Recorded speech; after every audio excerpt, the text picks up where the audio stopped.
मुस्लिम वोटों के चक्कर में फंस गई कांग्रेस। तुर्की के बहिष्कार पर बोलने को तैयार नहीं कांग्रेस नेता।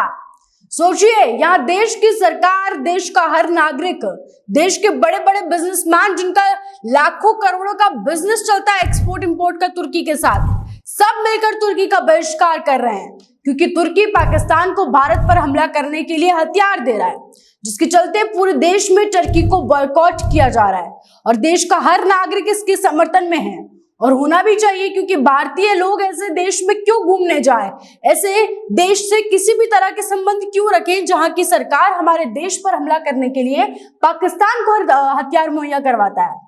लेकिन इस समर्थन में कांग्रेस पार्टी बिल्कुल नहीं है, पूरा देश समर्थन कर रहा है, बिजनेसमैन तक इसको सपोर्ट कर रहे हैं, टूरिज्म इसको सपोर्ट कर रहा है कि तुर्की के साथ किसी भी तरीके का कोई भी कनेक्शन नहीं रखा जाएगा। लेकिन कांग्रेस पार्टी इस बॉयकॉट के, इस बहिष्कार के खिलाफ है। कांग्रेस तुर्की का कोई बहिष्कार नहीं करेगी। ऐसा हम क्यों बोल रहे हैं बताएंगे अभी आपको, क्योंकि कांग्रेस पार्टी को अपने मुस्लिम वोटों की चिंता है, वो अपने मुस्लिम वोट बैंक में ही फंसी पड़ी है। तुर्की एक मुस्लिम देश है, हम सब जानते हैं, और अगर उस देश का कांग्रेस बहिष्कार करेगी जहां की पूरी आबादी ही मुस्लिम है, जो देश ही मुस्लिम है, तो उनके मुस्लिम वोट बैंक पर जरूर असर पड़ेगा। और इसीलिए कांग्रेस पार्टी खुलकर तुर्की के बहिष्कार का कोई सपोर्ट नहीं कर रही है। अब हम बताते हैं ऐसा क्यों बोल रहे हैं। आज एक प्रेस कॉन्फ्रेंस का वीडियो सामने आया जिसमें कांग्रेस नेता पवन खेरा और जयराम रमेश नजर आ रहे हैं। पीसी के दौरान एक पत्रकार उनसे सवाल करता है कि क्या तुर्की बॉयकॉट का कांग्रेस समर्थन करेगी। इस पर हाँ या ना में जवाब होना था, लेकिन इस सवाल के बाद जो हुआ वो सुनिए आप, आपके होश उड़ जाएंगे। दोनों नेता बुरी तरह से बौखला गए कि कैसे सरेआम हम मना करें कि हम तुर्की के बॉयकॉट के समर्थन में नहीं है।